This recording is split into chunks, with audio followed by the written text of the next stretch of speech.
Hello guys, what's up? I hope you are doing fine. This is me Mir Wahid and today I will be teaching you about ecology and environment, the remaining part, right? जो मैंने already पढ़ाया था आपको biodiversity के बारे में उससे आगे हम चलेंगे। आज मैं इकोलॉजी एनवायरनमेंट पे बायोडाइवर्सिटी पे लेक्चर क्यों लेकर आया हूँ, इसके पीछे रीज़न ये है कि अदरवाइज़ आप भूल जाओगे इसको। ठीक है, आप पूरा फोकस इकोनॉमिक्स पे करोगे तो जीएस यहाँ से छोड़ोगे, तो ऐसा नहीं होना चाहिए। तो इसलिए मैं इकोलॉजी एनवायरनमेंट भी लेकर आया हूँ, तो इसको भी साथ साथ चलाना है, हमें ओवरऑल सिलेबस को देखना है। ठीक है, चलो हम आज स्टार्ट करते हैं। I am presenting this lecture series through Drupal as one of the best platform, right? और ज़्यादा से ज़्यादा शेयर करो और सब्सक्राइब करो चैनल को, और अपने फ्रेंड्स को भी इनवाइट करो, उनको इस चैनल के बारे में बता दो कि यहाँ पर ऐसे फ्री पढ़ाई हो रही है और विद अच्छे कंटेंट के साथ। ठीक है, और लाइक भी करो इस लेक्चर को, सबसे पहले लाइक करो। ठीक है, चलो हम स्टार्ट करते हैं, फिर बताऊंगा मैं हम क्या, लास्ट पे बताऊंगा मैं क्या करेंगे। फिलहाल आज हम स्टार्ट करने वाले हैं। आज का लेक्चर जो है, टॉपिक जो है ये होगा हमारा अबाउट कंजर्वेशन ऑफ बायोडाइवर्सिटी। ठीक है, हॉट टॉपिक माना जाता है इन्वायरमेंट का। ठीक है, बायोडाइवर्सिटी का या इन्वायरमेंट का एक हॉट टॉपिक है जहाँ से कम क्वेश्चंस पूछा जाता है, और ये पता भी होना चाहिए बायोडाइवर्सिटी को कंजर्व किस तरीके से किया जाता है। सबसे पहले ये हमें जानना है बायोडाइवर्सिटी को कंजर्व कौन कौन से मेथड्स होते हैं। ठीक, उसके बाद हम देखेंगे बायोस्फीयर रिजर्व की बात करेंगे, national park, wildlife century. ठीक है, सेक्रेड ग्रोव्स क्या होते हैं, सीड बैंक का मतलब क्या होता है।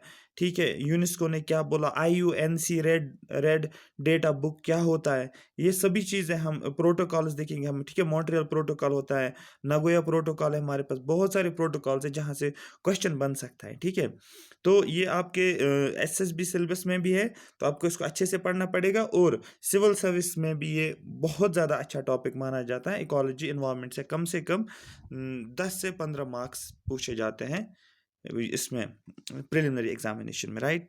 तो मेंस में तो वैसे ही क्वेश्चंस 2-3 क्वेश्चंस होते हैं 12.5 मार्क्स के, तो वो भी 30-40 मार्क्स बनते हैं इन्वायरमेंट के।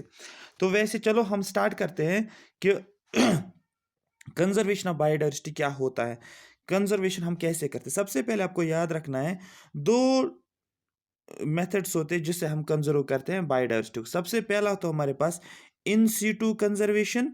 ठीक है, इन सीटू कंजर्वेशन, और दूसरा क्या होता है, एक्स सीटू कंजर्वेशन। याद रखो, एक होता है इन सीटू कंजर्वेशन, दूसरा होता है एक्स सीटू कंजर्वेशन। अब आपको समझना है कि इन सीटू का मतलब क्या होता है। ठीक है, और इसके अंदर कौन कौन सा हमारे पास मेथड आता है इंस्टीट्यूट के अंदर, और एक्सटीट्यूट के अंदर कौन कौन सी चीज़ें आती है, तो ये हम सब कुछ जानेंगे। तो दो मेथड्स ऑफ कंजर्वेशन है। ठीक है, जो हम स्पीशीज को कंजर्व करते हैं, one is in situ conservation and second is ex situ conservation. In situ conservation का मीनिंग पहले समझो, सबसे पहले क्या होता है, conservation of species in their natural habitat. ठीक है, उस स्पीशीज को कंजर्व करना, कहाँ पर कंजर्व करना, अपने नेचुरल हैबिटेट में। मतलब समझो, ये फॉर एग्जाम्पल ये फॉरेस्ट है।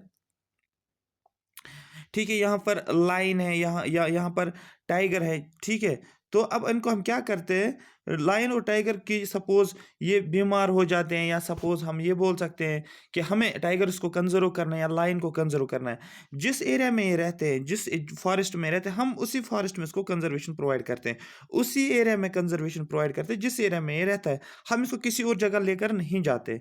इस मेथड को बोलो, जो इसका अपना नेचुरल हैबिटेट होता है, उसी जगह पर क्या किया जाता है, स्पीशीज को कंजर्व किया जाता है। वो वाइल्ड एनिमल्स भी हो सकते हैं, वो वाइल्ड प्लांट्स भी हो सकते हैं, वो बाकी ऑर्गेनिजम्स भी हो सकते हैं। जहाँ पर भी इन सबको हम कंजर्व करते हैं अपने नेचुरल हैबिटेट में, यहाँ पर कीवर्ड जो दैट इज नेचुरल हैबिटेट, तो उसको बोला जाता है इन सिटू कंजर्वेशन। इसका दूसरा मीनिंग क्या होता है, इसको दूसरा नाम बोला जाता है ऑन साइट कंजर्वेशन। एसएसबी में क्वेश्चन कैसे पूछ सकते हैं, एसएसबी में ये क्वेश्चन पूछ सकता है कि in situ conservation is also called as on site conservation, it's also called as ex situ conservation, it's also called as off site conservation. ऊपर आएगा नन ऑफ द अबव, आपको क्या करना है, it is also called as on site conservation ऐसे बोला जाएगा। जो इन सीटू कंजर्वेशन है, इसका क्या दूसरा नाम है, आपको लिखा जाएगा वहां पर off site conservation, option B on site conservation, option C ex situ conservation, option D none of the above. आपको क्या करना है, इसको टिक। ये जो होता है इन सीटू कंजर्वेशन, इसका ऑन साइट कंजर्वेशन मतलब, ऑन साइट कंजर्वेशन बोला जाता है मतलब ऑन द साइट किया जाता है, अपने नेचुरल हैबिटेट में एनिमल्स या स्पीशीज को कंजर्व किया जाता है। अब क्वेश्चन है ऑन साइट कंजर्वेशन का मतलब, तो हमने समझा साइट पे, लेकिन किसके थ्रू किया जाता है इस ऑन साइट कंजर्वेशन में ऑन साइट कंजर्वेशन जब करते हैं क्या है हमारे पास, आप बोल सकते तुम्हारे पास प्रोटेक्टेड एरिया नेटवर्क होता है। अब ये प्रोटेक्टेड एरिया नेटवर्क क्या होता है, एक ऐसा एरिया होता है जिसको प्रोटेक्ट किया जाता है, बाउंड्री बनाई जाती है, उस बाउंड्री के अंदर जो है क्या किया जाता है, उन स्पीशीज को क्या किया जाता है, क्या किया जाता है, कंजर्व किया जाता है। हमारे पास सबसे बेस्ट एग्जांपल नेशनल पार्क है, हमारे पास वाइल्ड लाइफ सेंचुरी है हमारे पास, ठीक है, सेक्रेड ग्रोव्स है हमारे पास। तो ये सभी किसके अंदर आता है, इन सिटू कंजर्वेशन पे। तो क्वेश्चन आएगा which of the following is an in situ conservation method. वहां पर लिखा होगा वाइल्ड लाइफ सेंचुरी, बी लिखा होगा नेशनल पार्क, सी लिखा होगा सैक्रेड ग्रूज, ग्रूज, डी लिखा होगा ऑल ऑफ एबो, ठीक है, ऑल ऑफ द एबो। तो आप किसको टिक करोगे, ऑन साइट कंजर्वेशन है बोल रहा है, आप करोगे टिक डी को, जिसमें क्या आता है, वाइल्ड लाइफ सेंचुरीज भी आते हैं on in site in situ conservation में, या ऑन साइट कंजर्वेशन जिसको बोलते हैं, इसमें नेशनल पार्क भी आता है और इसमें सेक्रेड ग्रूव्स भी आता है। तो ऑल ऑफ द एबो इसके अंदर आ जाएगा। तो आपको पता चलना चाहिए क्या कौन कौन से किस तरीके से हम करते हैं ऑन साइट कंजर्वेशन या इन situ conservation.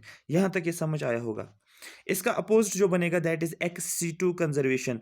Ex situ conservation दूसरा नाम इसका होता है ऑफ साइट, जो कि साइट पे नहीं होता है। फॉर एग्जांपल यहाँ पर टाइगर है, इस एरिया में रहता है, ठीक है, इस जंगल में इस एरिया ए में टाइगर रहता है, लेकिन हम टाइगर को कंजर्व करते हैं, हम किसी और जगह लेकर जाते हैं और फिर यहाँ पर हम इनकी कंजर्वेशन करते हैं।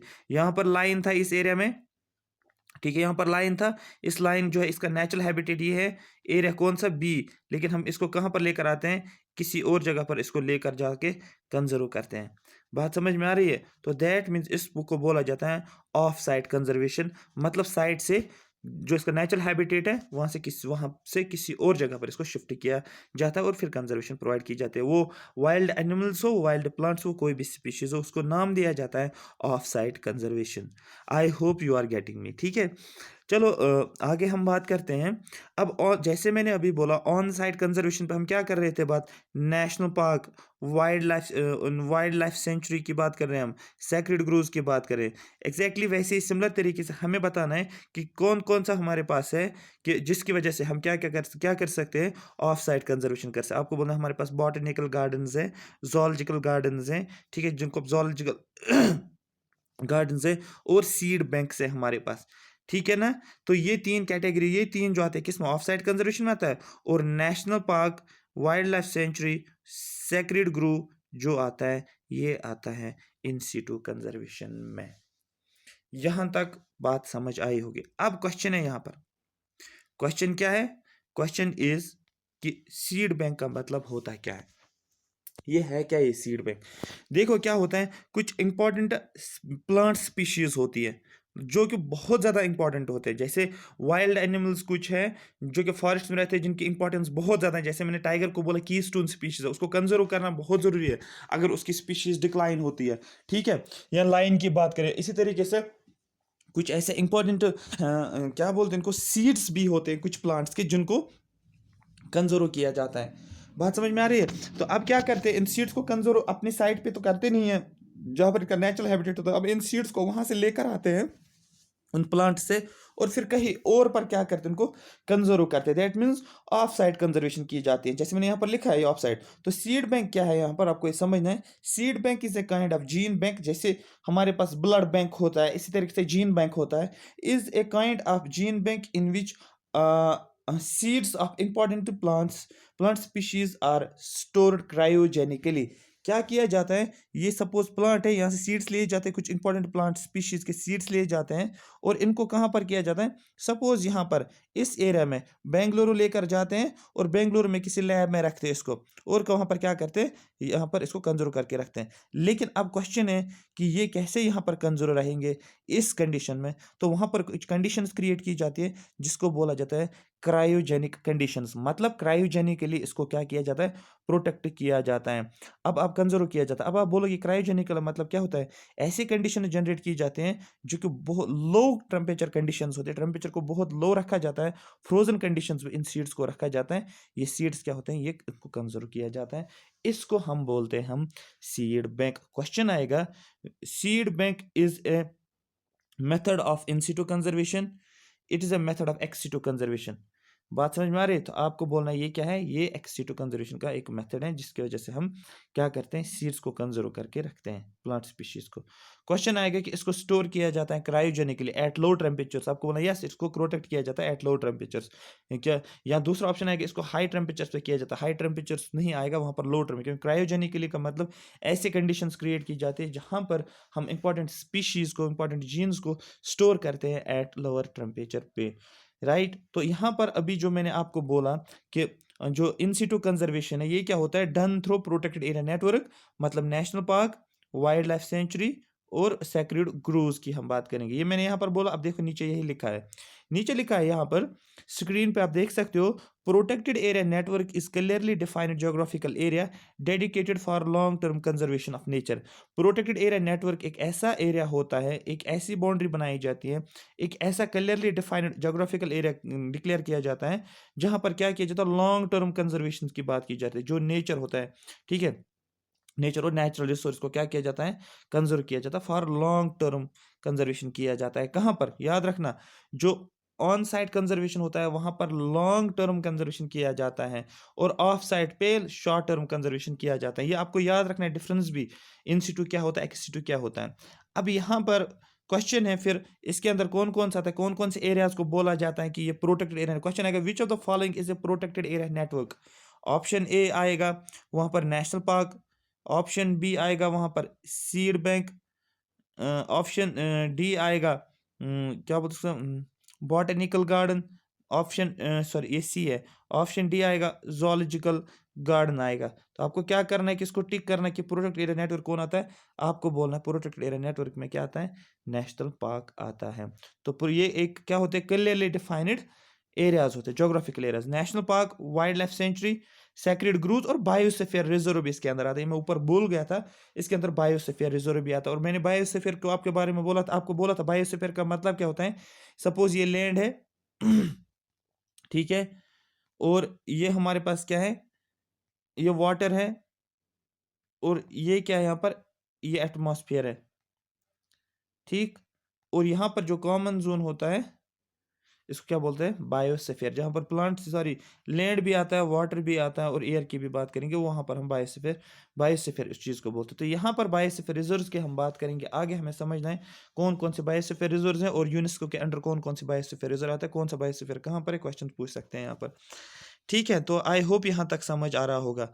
अगर समझ आ रहा है तो जल्दी से जल्दी लाइक करो सबसे पहले, जब तक मैं थोड़ा सा पानी पीता हूँ, लाइक करो पहले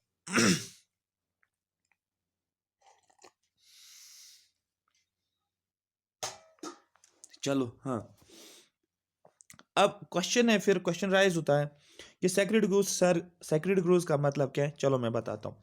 sacred grove is a traditional method of conservation in which forest, land and natural resources are worshipped by tribal people. ये एक ऐसा मेथड है, ट्रेडिशनल मेथड किसका, कंजर्वेशन का। ये एक ट्रेडिशनल मेथड ऑफ कंजर्वेशन है, यहाँ पर हम कंजर्वेशन करते हैं लेकिन ट्रेडिशनल तरीके से, जिसमें क्या होता है, जो भी फॉरेस्ट होते हैं, जो भी लैंड है, या जो भी नेचुरल रिसोर्स होते हैं, फॉर एग्जांपल बहुत सारे नेचुरल रिसोर्स होते हैं आपके पास, पानी, वाटर होता है, लैंड होता है, फॉरेस्ट होते हैं, ठीक है, सभी natural resource, in natural resource को क्या किया जाता है, कंजर्व किया जाता है। अब इनको कंजर्व कौन करता है, इनको ट्राइबल पॉपुलेशन जो होती है वो कंजर्व करता है। जैसे बेस्ट एग्जांपल आपने मूवीज में देखा होगा, एक मूवी है उसमें दिखाया जाता है, पता नहीं उस एक्टर का नाम क्या, साउथ इंडियन मूवी है, तो उसमें वो क्या करते हैं, वो फॉरेस्ट में रहते हैं, वो ट्राइबल पॉपुलेशन, तो उनका एक हेड होता है, मतलब उनको गवर्नमेंट कुछ ऑर्डर दे देता है कि वहां पर आप क्या बनाओ, कोई प्रोजेक्ट उनको बनाना होता था, ठीक है। फिर वो क्या आते हैं, उन लोगों को डिस्प्लेस करते हैं वहां पर, जो ट्राइबल पॉपुलेशन होती है, लेकिन वो ट्राइबल पॉपुलेशन क्या करते हैं, स्ट्राइक करते हैं, फिर लड़ाई होती है गवर्नमेंट ऑफिशियल्स के साथ। दैट मीन्स वो ऐसे लोग होते हैं जो अपने फॉरेस्ट को क्या करते हैं, वर्शिप करते हैं, लैंड को वर्शिप करते हैं, या जो बाकी नेचुरल रिसोर्स होते हैं, पानी को वर्शिप करते हैं। उससे क्या होता है, उससे ये होता है कि एक तो वो उनको अपना गॉड मानते हैं, मतलब वो वर्शिप करते हैं, उस हिसाब से वो क्या नहीं करने देंगे, वो उनको मतलब काटने नहीं देंगे पेड़ों को। तो ये भी एक क्या बनता है, ये एक नेचुरल मेथड बनता है ना किसका, कंजर्वेशन का। और दूसरा क्या होता है, गवर्नमेंट भी इसको क्या करता है कि वो उसको बोलता है हाँ ठीक है, इस तरीके से भी हमारे पास एक मेथड है जिससे हम फॉरेस्ट को कंजर्वेशन कर सकते हैं। क्योंकि वहाँ के लोग क्या करेंगे, वो फॉरेस्ट को अगर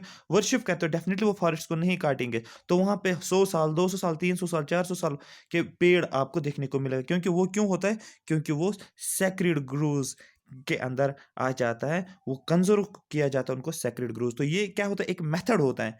सैक्रेड ग्रूव कोई पॉपुलेशन नहीं है, ये एक मेथड होता है जिसके जरिए से हम क्या करते हैं, नेचुरल रिसोर्सेज को कंजर्व करते हैं, फॉरेस्ट को कंजर्व करते हैं, लैंड को कंजर्व करते हैं।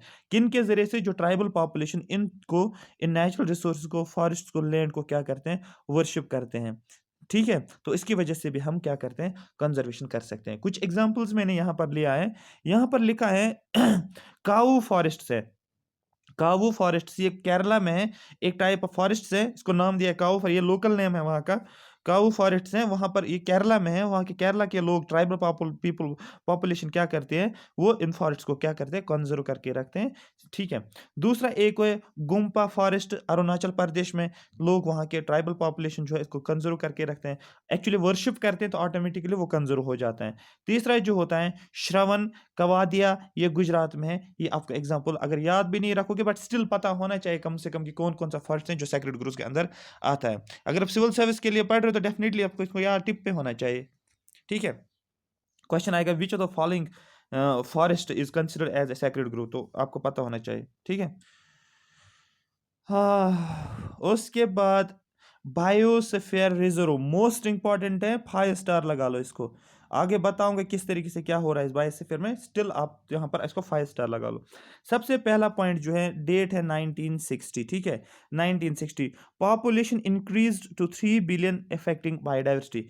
1960s में देखने को मिला है कितनी पॉपुलेशन इंक्रीज हो गई है, कि 3 बिलियन, जिसकी वजह से पॉपुलेशन पे, सॉरी, बायोडाइवर्सिटी पे इफेक्ट देखने को मिला। ठीक है, population increase to 3 billion affecting biodiversity. ठीक है, अब क्वेश्चन है यहाँ पर फिर 1968 में, ये कुछ फैक्ट्स हैं जो याद रखना है। 1968 में यूनेस्को ऑर्गेनाइज्ड बायोस्फीयर कॉन्फ्रेंस, जब इसने देखा कि पॉपुलेशन जो है वो 3 बिलियन है, जिसकी वजह से बायोडाइवर्सिटी इफेक्ट हो रही है। अब क्या किया यूनेस्को ने, यूनेस्को एक ऑर्गेनाइजेशन है, ठीक है, इसने ऑर्गेनाइज्ड एक कॉन्फ्रेंस इसने बुलाई है, एक ऑफिशियल मीटिंग इसने बुलाई है, जहां पर जो मेंबर कंट्रीज होती है वो क्या करने लगे, मीटिंग करने की कॉन्फ्रेंस बुलाई है इसने। किसने, यूनेस्को ने, United Nations environmental scientific and cultural organisation इसको बोलते हैं। ठीक है, इसने क्या किया, एक कॉन्फ्रेंस इसने बुलाई है जिसको नाम रखा गया है बायोस्फीयर कॉन्फ्रेंस। अब क्वेश्चन है, क्यों बायोस्फीयर कॉन्फ्रेंस को ऑर्गेनाइज किया गया है। क्वेश्चन आएगा कि biosphere conference was organised by, आपको बोलना है यूनेस्को ने, कब वो किया गया, आपको बोलना 1968 में। क्वेश्चन पूछ सकते हैं ऐसे क्वेश्चंस, फैक्चुअल क्वेश्चंस एसएसबी में पूछ सकते हैं, क्योंकि कहीं से भी क्वेश्चन निकाल सकते हैं। अब क्वेश्चन है, एम क्या है इस कॉन्फ्रेंस का, आपको बोलना है aim of the conference was to achieve a balance between use of natural resources and conservation of nature. ठीक है, यहाँ पर बात की गई थी कि इसमें बोला गया था कि एक बैलेंस क्रिएट किया गया, किसका, कि नेचुरल रिसोर्स को किस तरीके से यूज किया जाए और नेचर को किस तरीके से कंजर्व किया जाए। तो दो कीवर्ड्स यहाँ पर, नेचुरल रिसोर्सेज, ठीक है, नेचुरल रिसोर्सेज, और दूसरा कीवर्ड क्या है, कंजर्वेशन ऑफ नेचर। इन दो के बारे में बोला गया, और बोला गया कि किस तरीके से नेचुरल रिसोर्स को यूज किया जाएगा और नेचर को किस तरीके से कंजर्व किया जाएगा। एक तो यूज भी किस तरीके से किया जाएगा, ठीक है, इनके बीच में एक बैलेंस क्रिएट किया गया है इस कॉन्फ्रेंस के अंदर, किसमें, यूनेस्को ने जो कॉन्फ्रेंस ऑर्गेनाइज की हुई है। फिर 1972 इंपॉर्टेंट डेट है, 1972 बहुत ज़्यादा इकोलॉजी एनवायरनमेंट के लिए बहुत ज़्यादा इंपॉर्टेंट डेट है, क्योंकि wild life protection act, environmental pollution and prevention act, आप देखोगे आपको पता होगा, air pollution and prevention act, बहुत सारे एक्ट्स हैं जिनका आपको डेट याद रखना है। 1981 का डेट भी आपको याद रखना है, 1972 का भी डेट आपको याद रखना है, कुछ इंपॉर्टेंट डेट्स है जो आपको याद रखना है। तो यहाँ पर लिखा है 1972 मैन एंड बायोस्फीयर प्रोग्राम, जिसको आप बोलते हो मैब प्रोग्राम, ये आप लोगों ने सुना होगा, जिसने इन्वायरमेंट पढ़ा होगा, 12th में भी इन्वायरमेंट है, शायद ग्रेजुएशन में भी आप लोगों का इन्वायरमेंट होता है जो बीएससी करते हैं, ठीक है। तो उसमें आपने मैप पढ़ा होगा। तो 1972 में एक प्रोग्राम जो है इसको बोला जाता है मैप प्रोग्राम ऑफ यूनेस्को, क्योंकि यूनेस्को ने ऑर्गेनाइज किसको किया था, बायोस्फीयर कॉन्फ्रेंस को, ठीक है, बायोस्फीयर कॉन्फ्रेंस को ऑर्गेनाइज किया था 1968 में। और इसी यूनेस्को ने क्या किया, एक प्रोग्राम लॉन्च किया जिसको बोला गया है मैप प्रोग्राम। क्वेश्चन आएगा कि MAB MAB programme was organised under, आपको बोलना ये किसका प्रोग्राम है, क्या ये यूएनओ का प्रोग्राम है, ठीक है, क्या ये वर्ल्ड बैंक का प्रोग्राम है, क्या ये आईएमएफ का प्रोग्राम है, कुछ भी दे सकते हैं ना, आईएम क्या क्या ये यूएनएफ ट्रिपल सी का प्रोग्राम है, ठीक है, क्या ये आईयूसीएन का है। इस तरीके से क्वेश्चन पूछ सकते हैं कि मैप किसके अंडर आता है, आपको बोलना है ये किसका प्रोग्राम है, ये यूनेस्को का प्रोग्राम है, ना कि आईएमएफ या आईयूसीएन का। इंपॉर्टेंट है, इसको याद रखना है, क्योंकि क्वेश्चन ये पूछा जाता है, अगर भाई से फिर में वो मैप पे क्वेश्चन पूछेगा तो वो ये पूछ सकता है कि मैप प्रोग्राम जो ये किसका प्रोग्राम है, आपको बोला UNESCO, United Nations environment scientific and cultural organisation, इसको याद रखो। क्वेश्चन है फिर जब ये प्रोग्राम लॉन्च किया है किसने, यूनेस्को ने, जिस प्रोग्राम का नाम रखा गया मैप, किस साल, आपको बोलना है 1972 में मैप प्रोग्राम को लॉन्च किया गया। फिर क्वेश्चन आएगा क्यों, इसका एम क्या था, जैसे मैंने अभी बोला कि बायोस्फीयर कॉन्फ्रेंस का एम क्या था, एम ये था कि बैलेंस क्रिएट करना किसके बीच में, नेचुरल रिसोर्सेज और कंजर्वेशन ऑफ नेचर के बीच में, ठीक है, एक बैलेंस क्रिएट करना। लेकिन क्वेश्चन है फिर मैप प्रोग्राम को अगर ऑर्गेनाइज किया गया है, इस मैप प्रोग्राम का एम क्या था, आपको बोलना है aim of MAB is to achieve better relationship between man and environment where he lives. यहां पर ह्यूमंस की बात की गई, इसलिए इसको नाम रखा गया मैन एंड बायोस्फीयर प्रोग्राम। मतलब यहां पर एक रिलेशनशिप क्रिएट की गई, एक बैलेंस क्रिएट किया गया किसके बीच में, ह्यूमंस, मैन और किसके रिलेटेड, और इन्वायरमेंट के रिलेटेड, मतलब बायोस्फीयर के रिलेटेड, जहां पर ये पर्सन रहता है, जहां पर ये ह्यूमंस रहते हैं, उनके बीच में एक रिलेशनशिप क्रिएट की गई है, उनके बारे में बताया गया है किसके अंदर, मैप के अंदर। अब क्वेश्चन राइज होता है ये बायोस्फीयर रिजर्व के अंदर क्या क्या किया जाएगा, फिर क्या क्या रोल है बायोस्फीयर रिजर्व, क्या क्या इंपॉर्टेंस है बायोस्फीयर रिजर्व की। सबसे पहले, biosphere reserve is a specifically demarcated area with the interconnected functions. जैसे मैंने नेशनल पार्क बोला, वाइल्ड, क्योंकि जब आप बायोस्फीयर रिजर्व की बात करें उसमें बहुत सारे नेशनल पार्क्स आपको देखने को मिलेगा, वाइल्ड लाइफ सेंचुरीज उसके अंदर आता है। तो ये भी है, क्या होता है बायोस्फीयर रिजर्व में, अभी आपको बोलूंगा बायोस्फीयर रिजर्व के 3 एरियाज होते हैं, कोर एरिया, ट्रांजिशन एरिया होता है, ठीक है, ये सभी मैं आपको बताऊंगा। तो बायोस्फीयर रिजर्व के अंदर नेशनल पार्क्स वो सब कुछ आता है। तो ये भी क्या है, एक्चुअली ये भी एक इतना एरिया है, ठीक है, एक स्पेसिफिकली डिमार्केटेड एरिया है जिसमें बहुत सारे फंक्शंस देखने को मिल रहा है। यहाँ पर मैं अभी बताऊंगा आपको कौन कौन से फंक्शन है। एक होता है यहाँ पर कौन कौन सा रोल है, सबसे पहले conservation role, conservation of biodiversity nature, that means मैंने एक क्या बनाया, एक बायोस्फीयर रिजर्व को क्रिएट किया, और इस बायोस्फीयर रिजर्व में बहुत सारे एरियाज होते हैं जहां पर हम क्या कर सकते हैं कि conservation role, that means conservation किस तरीके से किया जाएगा, यहाँ पर बायोडाइवर्सिटी को कंजर्व देखने को मिलेगा, और बायोडाइवर्सिटी नेचर की कंजर्वेशन यहाँ पर हम कर सकते हैं। दैट मीन्स बायोस्फीयर रिजर्व के अंदर कौन कौन से फंक्शंस देखने को मिल रहे हैं, आपको बोलना है कंजर्वेशन रोल, मतलब बायोडाइवर्सिटी को कंजर्व करना। सेकंड होता है डेवलपमेंटल रोल। अब जैसे मैंने अभी बोला कि मैब ने क्या किया, इसने बोला कि यहाँ पर हम एक रिलेशनशिप क्रिएट की गई है मैन एंड बायोस्फीयर के बीच में, तो डेफिनेटली यहाँ पर ह्यूमंस के बारे में इनको सोचना है कि किस तरीके से ह्यूमंस भी नेचुरल रिसोर्स को यूज करेंगे। तो दैट मीन्स यहाँ पर डेवलपमेंट रोल होगा, human and economic development which is sustainable. यहाँ पर ह्यूमन और इकोनॉमिक डेवलपमेंट की बात की गई है जो कि सस्टेनेबल देखने को मिलेगा किसमें, बायोस्फीयर रिजर्व में। ये नहीं कि ह्यूमंस को कंप्लीटली प्रोटेक्ट किया गया, ह्यूमंस को बोला गया नहीं आप लोगों को बिल्कुल कुछ कोई चीज यूज नहीं करना है। तो इस बायोस्फीयर रिजर्व में कंजर्वेशन का भी ध्यान रखा गया और ह्यूमंस के लिए डेवलपमेंट का भी मतलब ध्यान रखा गया। और लॉजिस्टिक रोल में आपको बताऊंगा क्या होता है। यहाँ पर रिसर्च भी कर सकते हो आप किसमें, बायोस्फीयर रिजर्व में, और मॉनिटरिंग भी आप कर सकते हो। तो क्वेश्चन आता है कि बायोस्फीयर रिजर्व जो है इसके कितने जोन्स होते हैं, ये कितने एरियाज होते हैं। सबसे पहला आप बोलोगे बायोस्फीयर रिजर्व के 3 एरियाज होते हैं। सबसे मोस्ट इंपॉर्टेंट पॉइंट अगर ये पूछ सकते हैं एग्जाम में कि क्योंकि अभी तक पता भी नहीं चल रहा है कि इन्वायरमेंट पे क्या क्या क्वेश्चंस पूछ सकता है एसएसबी इकोलॉजी एनवायरमेंट, क्योंकि पहली बार शायद इन्होंने सिलेबस में दिया है। तो आपको फुली प्रिपेयर करके जाना होगा कि किस तरीके से क्वेश्चन को पूछ सकते हैं। कुछ फैक्चुअल भी है, उसका पीडीएफ देखूंगा मैं लास्ट पे एग्जाम से पहले 10-15 दिन, जो जो इंपॉर्टेंट फैक्ट्स मुझे लगेगा उसको सिर्फ आपको उस टाइम क्या करना है, थोड़ा सा रटा मारना है लास्ट पे, थोड़ा सा उन फैक्ट्स को, डेट्स वेट्स को उस टाइम, लेकिन अभी कॉन्सेप्चुअली जो चल रहा है उसको चलने दो, ठीक है। तो क्वेश्चन है यहाँ पर फिर, ये जो बायोस्फीयर रिजर्व जो इसके कितने एरियाज, आपको बोला 3 एरियाज हैं। ये मैंने एक सर्कल बना लिया, इससे बाहर मैं एक थोड़ा सा बड़ा सर्कल बनाऊंगा सो दैट आपको विजिबल हो जाए, और एक सर्कल है जिसको ये बनाए, तो 3 एरियाज मैंने बनाया। अब क्वेश्चन है फिर किस एरिया को क्या बोला जाता है? जो पहला एरिया है इसको बोला जाता है, जो बीच वाला होता है इसको बोलते हैं हम कोर जोन। कोर है ना, क्रेस्ट मेंटल कोर, जैसे इस तरीके से आप याद रख सकते हो। आउटर जो होता है क्रेस्ट, मिडल जो होता है मेंटल, और जो अंदर वाला जो होता है ये वाला, इस तरीके से जब हम बनाते हैं, जब मैं आपको ज्योग्राफी पढ़ाऊंगा आप बहुत ज़्यादा इंजॉय करोगे, ठीक है। इस तरीके से बनाते हैं ना, ये क्रस्ट होता है, ये मेंटल होता है, ये कोर होता है। वही आपको याद रखो, जो अंदर वाला जो होता है उसको कोर बोलते हैं, कोर जोन। क्वेश्चन आएगा जो इनर मोस्ट जोन होता है बायोस्फीयर रिजर्व का, उसको क्या नाम दिया जाता है? ऑप्शन ए होगा कोर जोन, ऑप्शन बी होगा बफर जोन, ऑप्शन सी होगा ट्रांजिशन जोन। आपको बोलना है उसको इनर मोस्ट जो होता है इसको कोर जोन बोला जाता है। आपको कोर जोन को टिक करना है, कंफ्यूज नहीं होना ट्रांजिशन जोन से। बीच वाला बफर होता है, याद रखो इसको बफर होता है। बीच वाला, मिडल वाला, सेकंड जो होता है ये बफर होता है, और थर्ड जो होता है दैट इज ट्रांजिशन जोन, ठीक है। ट्रांजिशन जोन याद रखना, कंफ्यूज नहीं होना कि ट्रांजिशन जोन बीच वाला होगा, क्योंकि ट्रांजिशन हो रहा है कोर से बफर नहीं।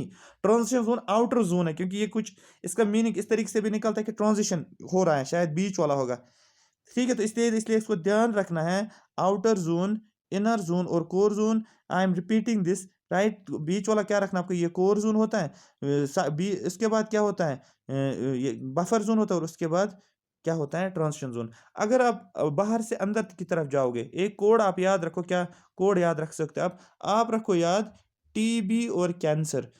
पेशेंट्स को टीबी होता है, उनको खतरा होता है कैंसर होने का भी, ठीक है। अगर कोई टीबी पेशेंट से पहले जो लोग होते थे उनको टीबी होता था, उसके साथ फिर जब वो डॉक्टर के पास जाते थे उनको देखने को, उनको कैंसर भी देखने को मिला था। बहुत पुराने लोग, पुराने ज़माने के लोग, क्योंकि उस टाइम हेल्थ फैसिलिटीज़ नहीं थी। ये मैं कोड बोल रहा हूँ याद रखने के लिए, अदरवाइज ऐसा कुछ नहीं होता है, ठीक है। तो बाहर से टी, उसके बाद बी, और सेंटर पे सी, लेकिन बाहर से अंदर की ओर, बस इतना याद रखना है, टीबीसी, टीबीसी याद रखो। तो ये आपको याद रहा है, क्योंकि ये क्वेश्चन जो है पूछ सकता है कि बायोस्फीयर रिजर्व के कितने जोन है? सबसे पहले 3 जोन है। आउटर कौन सा होता है, मिडल कौन सा होता है, इनर कौन सा होता है, और आपको बोलना है आउटर जो होता है टीबीसी, दैट मीन्स टीबीसी, ठीक है।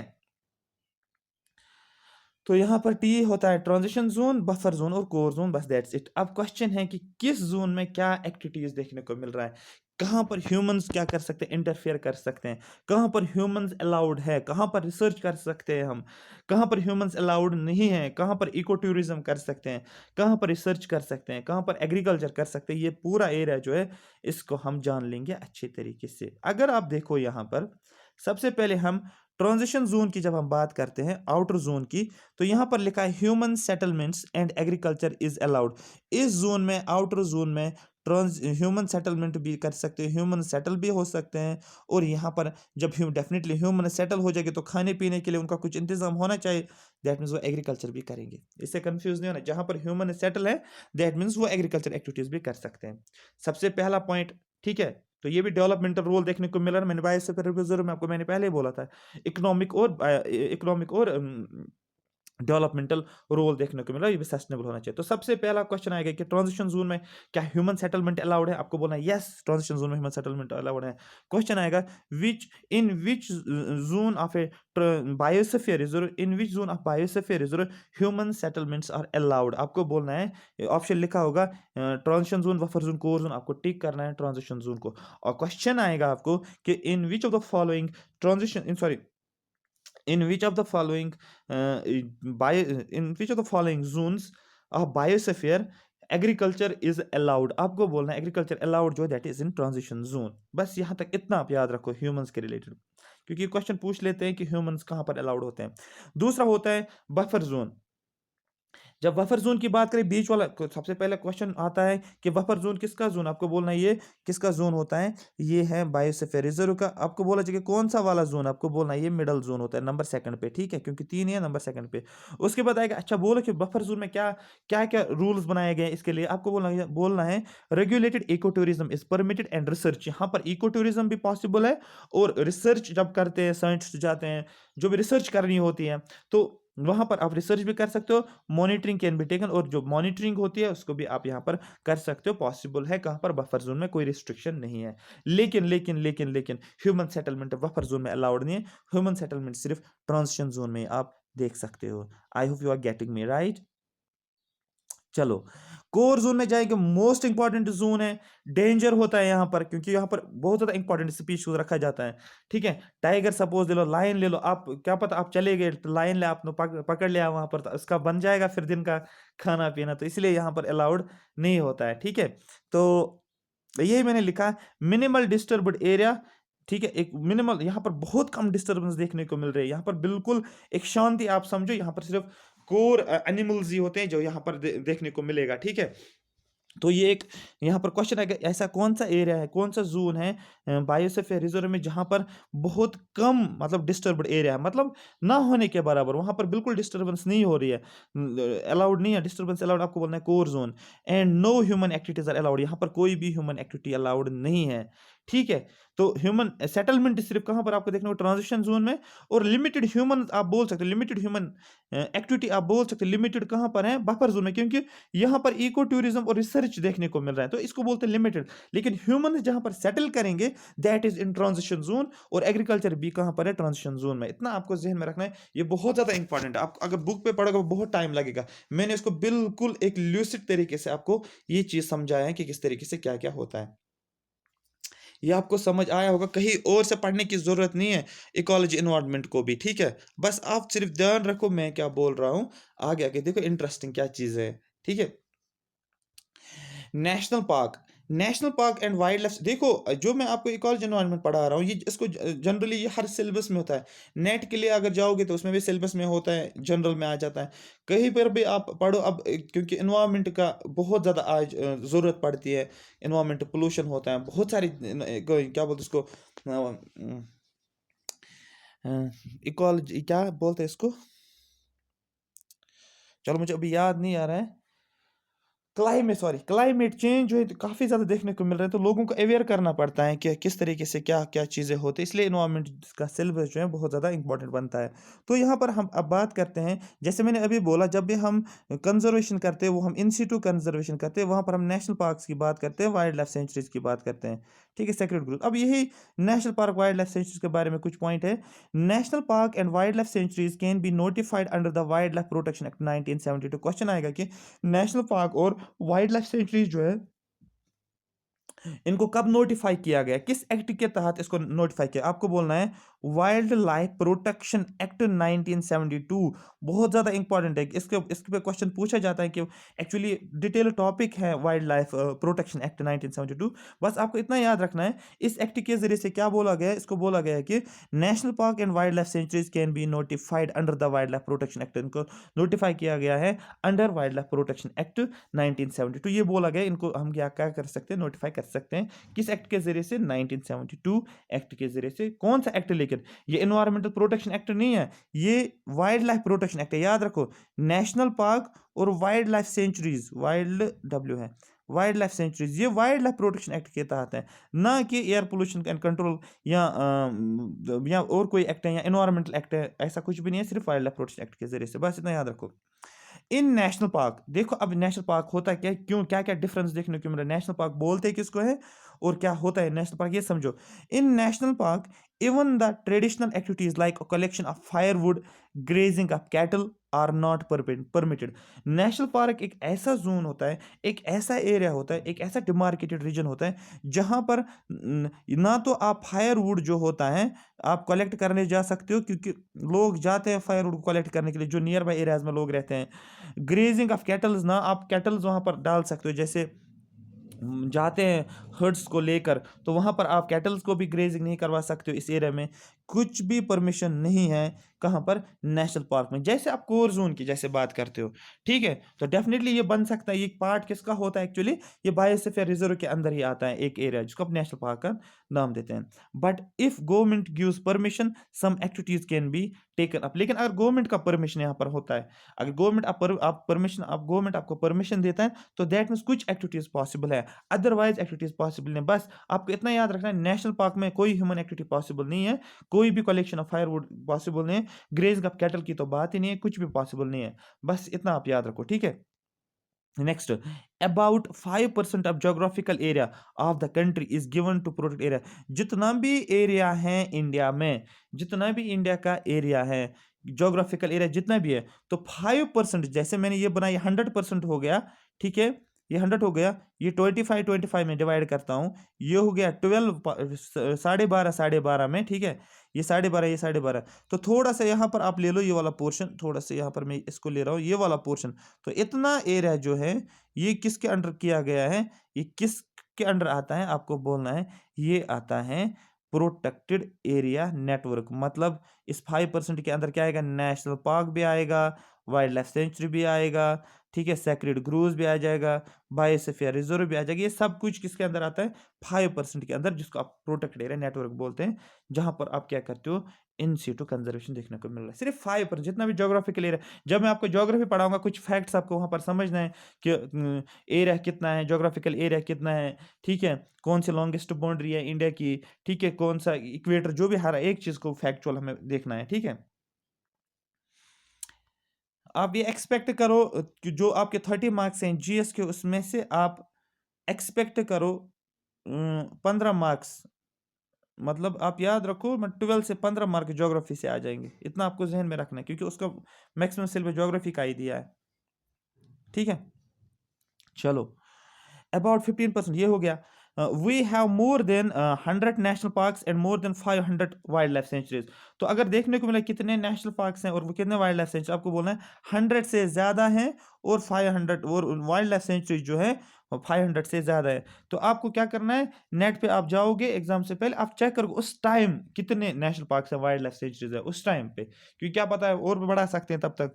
तो अब ऐसा क्वेश्चन तो नहीं पूछ सकते, बट स्टिल आपको अलर्ट रहना पड़ेगा कि किसके आसपास नेशनल पार्क्स हैं, यहाँ पर अप्रॉक्सीमेट भी पता होना चाहिए। तो 100 नेशनल पार्क्स हैं और 5 आपको जाना है wild life protection act, wild life protection जो है उस साइट पे जाना, ऑफिशियल साइट पे आपको देखना है, ना कि आप जाओगे रैंडमली कोई किसी भी साइट से देखोगे, नहीं, क्योंकि उन्हें भी अपडेट देखना होता है ना, तो फिर अपडेट आपको सिर्फ ऑफिशियल साइट पे देखने को मिलेगा, ठीक है। क्वेश्चन है कितने बायोस्फीयर रिजर्व्स हैं, ये मोस्ट इंपॉर्टेंट है। इन टोटल आपको याद रखना है इंडिया में कितने, मोस्ट इंपॉर्टेंट है, बहुत ज्यादा इंपॉर्टेंट है। सॉरी, टोटल बायोस्फीयर रिजर्व्स कितने आपको बोलना है, इन टोटल 18 बायोस्फीयर रिजर्व्स हैं, और इसमें से 18 में से देखो क्वेश्चन आएगा कितने बायोस्फीयर रिजर्व्स हैं, आपको बोलना है 18 है टोटल में। इस 18 को मैं डिवाइड करता हूं मैं दो में, एक 10 की कॉम्बिनेशन और 8 की कॉम्बिनेशन। क्यों मैं ऐसे कर रहा हूं, क्योंकि ये जो 10 वाले जो है, इसको किसने क्या किया, रिकॉग्नाइज किया है, इसको रिकॉग्नाइज किया है यूनेस्को ने। और क्वेश्चन इसमें पूछा जाता है कि कितने बायोस्फीयर रिजर्व है जो जिसको रिकॉग्नाइज किया है किसने, यूनेस्को ने। आपको बोलना है 10 बायोस्फीयर रिजर्व, टोटल 18 है। अब सीधे पूछा जाएगा टोटल कितने बायोस्फीयर रिजर्व, आपको टिक करना है 18 को। फिर पूछा जाएगा कि या इस तरीके से क्वेश्चन को रोटेट कर सकते हैं, ट्विस्ट कर सकते हैं कि कितने बायोस्फीयर रिजर्व है जो अंडर यूनेस्को के अंदर आता है, आपको बोलना 10 बायोस्फीयर रिजर्व, और इन 10 बायोस्फीयर रिजर्व को आपको टिप पे होना चाहिए। क्वेश्चन आएगा which of the following biosphere reserve is under the UNESCO, which of the following biosphere reserve is recognised under MAB programme of UNESCO, क्योंकि मैंने आपको बोला था मैप किसके अंदर आता है, यूनेस्को के अंदर। तो क्वेश्चन आएगा कौन सा नेशनल पार्क, सॉरी कौन सा बायोस्फीयर रिजर्व है जो किसके अंदर आता है, मैप प्रोग्राम ऑफ यूनेस्को। तो आपको वहां पर 4 बायोस्फीयर रिजर्व का नाम दिया होगा, और उसमें से एक ऐसा होगा जिसका जो क्या होगा, जो कि यूनेस्को के अंदर आएगा। इसका मतलब इन 10 को आप जब याद रखोगे तो बाकी आपको खुद पता चलेगा, बाकी 8 इसके अंदर नहीं आता है। किसके अंदर, यूनेस्को के अंदर नहीं आता है। जैसे मैंने 10 का नाम आपने याद रखा, जिसका मतलब 10 बायोस्फीयर का रिजर्व आपको याद रखना है, बाकी जो 8 बचेगा इनका नाम आपको याद नहीं रखना है। फिर अगर क्वेश्चन पूछा जाएगा कौन सा आता है किसके अंदर, मैप के यूनेस्को के अंदर, आपको बोल जब आपको 10 का याद होगा आप इसको टिक कर सकते हैं। आपको बोला जाएगा कि कौन सा इसमें से ऑप्शन है जो कि यूनेस्को के अंदर नहीं आता, मैप प्रोग्राम ऑफ यूनेस्को के अंदर नहीं आता, दैट मीन्स वो 8 में से एक होगा। लेकिन उसमें से 3 ऑप्शन ऐसे होंगे जो कि मैप के अंदर आता है। तो जब आपके मैप वाले ऑलरेडी पता है तो आप ये चीज ऑप्शन एलिमिनेट कर सकते हो ना, ढूंढ सकते हो ना, इस तरीके से आपको याद रखना है। ये मैंने लिखा 18 biosphere reserves in total, 10 of which are recognized by map program of UNESCO. These 10 biosphere reserves are, question है ये 10 biosphere reserves कौन कौन सा है। मोस्ट इंपॉर्टेंट पॉइंट आपको याद रखना है क्योंकि आप इसको नहीं छोड़ सकते हो। सबसे पहला पॉइंट पंचमरी, इसको कोड बना लो कुछ, ठीक है। मध्य प्रदेश, कोड बना लेना अपने हिसाब से। जैसे मैं यहाँ पर बोलूंगा पंचमरी, पंचमरी एक बायोस्फीयर रिजर्व है। ये किस स्टेट में है आपको बोलना है, एमपी में है। ये क्वेश्चन पूछ सकते हैं कि पंचमरी बायोस्फीयर रिजर्व जो है ये किस या नेशनल पार्क भी आप बोल सकते हो इसको, ठीक है। ये पंचमरी बायोस्फीयर रिजर्व की बात करूँ या पंचमरी नेशनल पार्क, ये किस स्टेट में आपको बोलता है, मध्य प्रदेश में। तो यहाँ पर पंच, इसने इसको पंच मारा, क्यों इसको पंच मारा, क्योंकि ये पागल था। बस मैड का मतलब मैड मध्य प्रदेश, याद रखो। पंच मारना का मतलब ये इसने मुझे पंच मारा क्योंकि ये पागल हो गया था, ये मैड था, इसलिए इसने मुझे पंच मारा। सो दैट आपको थोड़ा सा कीवर्ड याद रखना है, आपका क्लिक हो जाएगा वहां पर। दूसरा जो है Agastya Malaya national park. Question पूछ सकते हैं ये अगस्ता मलाया नेशनल पार्क किस स्टेट में है। ये शेयर है दो स्टेट्स का, केरला और तमिलनाडु का ये शेयर है, ठीक है। आई होप यहां तक आपको ये बात समझ आ रही होगी। चलो गाइज, मैं इसको कल कंटिन्यू करूंगा, जो ये नेशनल पार्क्स का जो बायोस्फीयर रिजर्व का लिस्ट है, और IUCN के बारे में आपको बताऊंगा, जो भी इंपॉर्टेंट है वो मैं कल बताऊंगा। आई होप यहां तक आपको ये समझ आया होगा। अगर इसको सेशन, अगर आपको ये अच्छे से समझ आया तो कमेंट सेक्शन में मेंशन करो, क्योंकि मैंने सभी कमेंट्स को ऑलमोस्ट देखा था आज 5-10 मिनट, कुछ बहुत ज़्यादा अच्छे कमेंट्स थे सबके, ठीक है। तो उसमें से एक जो है, एक कमेंट मैं दिखाऊंगा आपको। एक कमेंट जो है वो था, सेकंड रुको, क्या नाम था इसका, एक सेकंड रुको, एक सेकंड रुको, कुछ है इसका नाम, रुको रुको रुको रुको रुको। हम्म, हाँ, कश्मीर, इसने लिखा है कश्मीर अपना नाम। अब ये कश्मीर, पता नहीं इसका असली नाम क्या है, इसने लिखा कश्मीर, ने लिखा यहाँ, यहाँ से हम पढ़ेंगे। इसने लिखा है कि, एक सेकंड रुको, इसने लिखा, बहुत अच्छा कमेंट लिखा है, मैं एजुकेशन से भटक गया था लेकिन आपकी वजह से, एक सेकंड, लेकिन आपकी वजह से मैं फिर से लाइन पे आ गया, शुक्रिया। I want you to send my handwritten notes to you sir. हाँ, इसने बोला कि सर मैं भटक गया था पढ़ाई से, आपकी वजह से मैं ट्रैक पे आ गया। तो इससे बड़ी बात कुछ भी नहीं हो सकती, मैं सीरियसली बोल रहा हूँ। यही तो मेरा रीज़न है आपको पढ़ाने का, कि कुछ किसी का कुछ फ़ायदा हो, ठीक है। किसी का कुछ फ़ायदा अगर हो मेरी वजह से, कुछ कंट्रीब्यूशन अगर हो रही है, तो ये सबसे बड़ी बात है मेरे लिए, ठीक है। बहुत सारे अच्छे कमेंट्स हैं जो जिनको मैं आपके सामने लाना भी चाहता था, बट स्टिल टाइम नहीं मिलता है, ठीक है। कभी बीच में देखते हैं कि एक टाइम ऐसा लाएंगे 10-15 मिनट का, सिर्फ पढ़ाई के बगैर, उस दिन पढ़ाई नहीं करेंगे, उन कमेंट्स को भी देखेंगे और उनको थोड़ा सा अप्रिशिएट भी करेंगे, जो भी वो स्टूडेंट्स हैं जिन्होंने लिखा है, ठीक है। सब ने अच्छा लिखा है, thank you so much once again, ठीक है। और इसने ये जो लिखा है, इससे थोड़ा सा मैं भी मोटिवेट हो गया, क्योंकि कम से कम कुछ तो फ़ायदा हो रहा है मेरे पढ़ाने से, ठीक है। क्योंकि अगर इसका कुछ, इससे क्या पता, इसका यही बहाना बन जाएगा कि ये पढ़ाई में ज़्यादा सीरियस हो जाए, कल ये बड़ा सा ऑफिसर बन जाए, ठीक है। चलो हम इसको यहीं पर ख़त्म करते हैं। Thank you so much for watching मी, और लाइक भी करो, शेयर भी करो। अभी कमेंट्स में मेंशन करो सेशन कैसा लगा। Thank you so much.